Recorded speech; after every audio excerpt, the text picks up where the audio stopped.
ঘন্টায় দেখা যেত 12 ঘন্টা কারেন্ট নেই, 8 ঘন্টা কারেন্ট নেই, এসতো আবার যখন এসতো দেখা গেল যে খুব লো ভোল্টেজ। আমরা ছোটবেলায় বলতাম মরা কারেন্ট। আপনার দেশে কি বলতে জানি না, বলা হতো কি? আমরা বলতাম মরা কারেন্ট। কারেন্ট আছে কিন্তু খুব হালকা, কারেন্ট নেই তা না, তারে কিন্তু কারেন্ট আছে, লাগবে হাত দিলে কিন্তু শর্ট খাবেন। কিন্তু লাইট জ্বলবে কেমন? 100 ওয়াটের লাইট, ওই ফুল আসলে তো ভালো আলো হবে, কিন্তু 100 ওয়াটের লাইট ওই দেখা যেত মিনমিন করে জ্বলতো, মোমবাতির মতো। তো আমাদেরও ইমান নেই বলা যাবে না, কেন এত গরু খায় আর ইমান নেই বলা যায়? তাও আবার চুরি করা গরু, তো এত গরু খায়। তারপরে ছেলেদের মাশাআল্লাহ অপারেশন হয়ে গেছে, কানে আজান হয়ে গেছে, আমি আর কি করে বলি, নাকে কি বলে একামত হয়ে গেছে। তো কানে আজান, নাকে একামত, গরু চুরি করা, গরু খেয়ে কিছুতে ইমান আছে নাকি বলেন? আল্লাহ হেদায়েত দান করুন। তো ইমান নেই বলা মুশকিল, ইমান আছে। তবে এই ইমান দিয়ে ভাই কি হবে, কি যে হবে আল্লাহ ভালো জানে। ইমান নেই বলা যাচ্ছে না, আবার এই ইমান দিয়ে তেমন কিছু ইমানদারের কাজ হচ্ছে না। আমাদের ইমানকে শক্তিশালী করে সত্যিকার মুসলমান হওয়ার চেষ্টা করতে হবে। আমরা চেষ্টা করলে আল্লাহ তাআলা দিয়ে দেবেন, বলুন সুবহানাল্লাহ। আমাদের কাছে কত সুন্দর ভাবে ইসলাম এসেছে, বলি আলহামদুলিল্লাহ। আলহামদুলিল্লাহ। এখন মাশাআল্লাহ বাংলাদেশের যে পরিবেশ,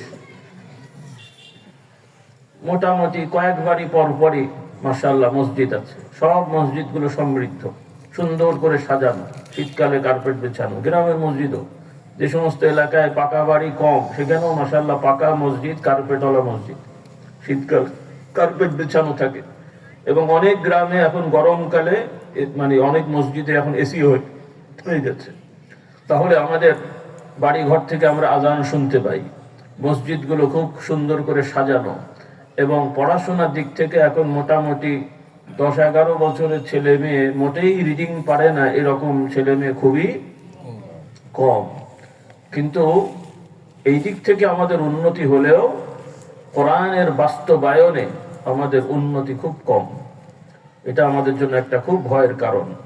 আল্লাহ তাআলা আমাদেরকে হেদায়েত দান করুন, বলুন আল্লাহুম্মা আমিন। তো আমরা যদি সফলতা চাই, কল্যাণ চাই, শান্তি চাই, তাহলে কোরআনের আদর্শ মানার বিকল্প কোনো রাস্তা নেই। এখন অনেকে বলবেন, আধুনিক যারা, তারা হয়তো বলবেন হুজুররা শুধু বাড়িয়ে বাড়িয়ে কোরআন হাদিস বলে। অমুসলমান দেশগুলো তারা কত উন্নত, তারা তো মুসলমানও না, কোরআন হাদিস পড়েও না, কিন্তু তারা সামাজিকভাবে কত উন্নত হয়ে গেছে। তাদের দেশগুলো সাজানো, সব দেশ না, যতটুকু দেখা যায় অতটুকু না।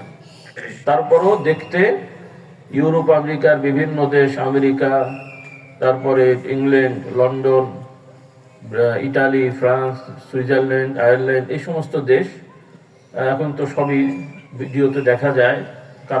যারা গেছেন তারা দেখেছেন বা শুনেছেন, খুব সুন্দরভাবে সাজানো। এবং যারা সফর করেছেন দেখবেন ওই সকল দেশের মানুষ কেউ কারো সাত পাচে থাকে না। আপনারা যেমন একই দোকানে বসে আড্ডা মেরে ঘন্টার পর ঘন্টা কাটিয়ে দিচ্ছেন, ওই সমস্ত দেশে কোনো দোকানে বসে বসে আড্ডা দিচ্ছে আর চা খাচ্ছে এরকম খুব একটা পাওয়া যাবে না। রাস্তাঘাটে কেউ কাউকে ডিস্টার্ব করবে না, ওখানে পর্যাপ্ত ব্যবস্থাপনা আছে, গাদাগাদি খুব কম হয়। ট্রেনে হোক, বাসে হোক, সবাই মোটামুটি সিট নিয়ে বসে থাকে, কিছু কিছু জায়গায় হয়তো থাকে। আর যেগুলো লং জার্নি, কয়েক ঘন্টা লাগে, প্রত্যেকেই দেখা যায় ছোটখাটো একটা করে বই, যার যেটা পছন্দ, গল্পের বই, এটার বই, সেটার বই নিয়ে ওই 1.5-2 ঘন্টা মানে আড্ডা না মেরে, গল্প না করে ওরা ওদের মতন বই পড়ে, বসে থাকে, দেখে, এইভাবেই চলে। অর্থাৎ খুবই সুন্দর ডিসিপ্লিনে তারা চলে। এবং অপরাধ আছে, শাস্তিও হয়, যার কারণে অপরাধ থাকলেও অতটা বোঝা যায় না। তাহলে তারা খুব শান্তিতে থাকে। আর পাকিস্তান, বাংলাদেশ, এই সমস্ত দেশে যাদেরই সুযোগ থাকে, কেউ কিন্তু আর বসে থাকে না, সবাই ওই দেশে চলে যেতে চায়। চায় না? চায় না? সেটা যেই হোক, বড় লোক হোক আর গরিব মানুষ হোক, সবাই যায়, কারণ শুনে এবং দেখে। তাহলে তাদের এই যে উন্নতি, তারা তো কোরআন পড়ে না, মুসলমান দাবি করে না, তাদের এত উন্নতি। তো আপনারা হয়তো মনে করবেন যে তাহলে কোরআন হাদিস আমরা পড়লাম, আমাদের উন্নতি নেই, তাদের উন্নতি হলো কিভাবে? এই প্রশ্ন আমি আগে হয়তো বলেছি, আবারও আমি মনে করে দিই আমার যুবক যুবতী ভাই বোনদের, তাদের যে উন্নতিটা আমরা দেখছি, তাদের সমাজে যে সুন্দর আরাম আয়েশ আমরা দেখছি বা শুনছি, এই উন্নতির যে হওয়ার পেছনে যে চাবিকাঠি, সেটাও কিন্তু কোরআন হাদিসের আইন। তারা হয়তো স্কুল কলেজে আমাদের মতন মাদ্রাসার মতন কোরআন হাদিস পড়ে না, কিন্তু তাদের সরাসরি কোরআন হাদিস না পড়লেও তাদের দেশের যারা প্ল্যান করে পড়াশোনার, শিক্ষা ব্যবস্থার, অর্থনীতি, আইন প্রণয়ন, এই লোকেরা গবেষণায় তারা কোরআন হাদিস পড়ে। সরাসরি রেফারেন্স দিয়ে তারা হয়তো বলবে না, আমরা ওয়াজ করতে বলি আল্লাহ কোরআনে বলেছেন, নবী হাদিসে বলেছেন, আমরা বলি এই কথা। তারা কোরআন হাদিসের রেফারেন্স দিয়ে বলবে না, তারা বলবে আমাদের সমাজের প্রয়োজনে এই কাজটা করতে হবে, এই আইন মানতে হবে, আমাদের ছেলেদের এইভাবে চলাতে হবে, এই কথাগুলো কোরআন হাদিসের কথাই, কোরআন হাদিসের শিক্ষাই।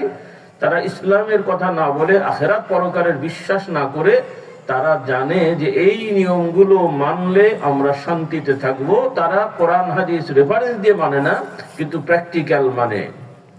আর আমরা কোরআন হাদিস পড়ি, মুখস্থ করি, মরে গেলে খতম করে সব পাঠাই, কিন্তু মানি না। কি বুঝলেন?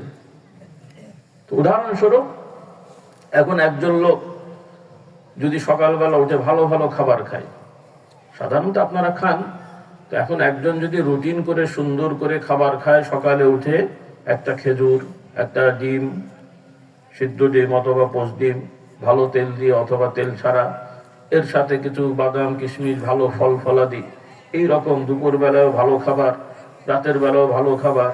ভালো খাবার মানে যে অনেক দামি হতে হয় তা না, কিন্তু আমাদের একটা ব্যারাম আছে, আমরা ভালো জিনিসটাকে খারাপ করে খাই। বাড়িতে একটা পেয়ারা গাছ হচ্ছে, পেয়ারা পারলেন, ভালো পাকা পেয়ারা, ওইটাকে পেরে ধুয়ে খেলেন, উপকার আছে না নাই? কোনো ক্ষতি হবে? ভালো লাগবে না? লাগবে না। কিন্তু আমরা ওতে খুশি না। কেউ কেউ কি করব, ওই পেয়ারাটাকে কেটে ওর মধ্যে গুঁড়ো মরিচ দিয়ে, তার মধ্যে আরো কিছু দিয়ে তার উপরে খাবো, এরপরে বুক জ্বলা শুরু হবে। হবে না? হবে না? এখন পেয়ারা খেয়ে বলছেন বুক জ্বলছে, পেয়ারার দোষ না আপনার দোষ? তার দোষ বলেন? এই ভালো জিনিসটা সরাসরি খেলে বুকও জ্বলতো না, শরীরটা ভালো থাকতো। কিন্তু পেয়ারার ভালো গুণ থাকলেও ওই গুঁড়ো মরিচ দেওয়ার কারণে, তাও আবার ভেজাল গুঁড়ো, খাঁটি হলেও তাও একটা কথা হয়। কেন এখন যত পাউডার আছে, মশলা টসলা, অধিকাংশই ভেজাল। কিছুদিন আগে ধরা পড়েছিল হলুদের পাউডার, ওই মেশিনে যে ভাঙাচ্ছে, হলুদ ভাঙার সাথে সাথে আবার কিছু ইটের কণাও দিয়ে দিয়েছে। কি অবস্থা বোঝেন? ইট ইট, তাহলে হলুদের সাথে ইট, ইট খাওয়ার জিনিস, তাহলে হলুদের গুঁড়োর সাথে ইটের গুঁড়ো মিশিয়ে সেই মশলা, তো সেই মশলা যদি আপনি খান, পেট ভালো থাকবে তো নাকি বলেন? শক্তি হবে না? মানে ইটের মতন শক্তি হবে। আল্লাহ হেদায়েত দান করো। মুসলমানের কাজ দেখেন, মানে খাবার গুলোকে অখাদ্য বানাবে, ভালো জিনিসটাকে নষ্ট করবে। তো এইভাবে আমরা ভালো জিনিসগুলোকে নষ্ট করে ফেলছি। আল্লাহ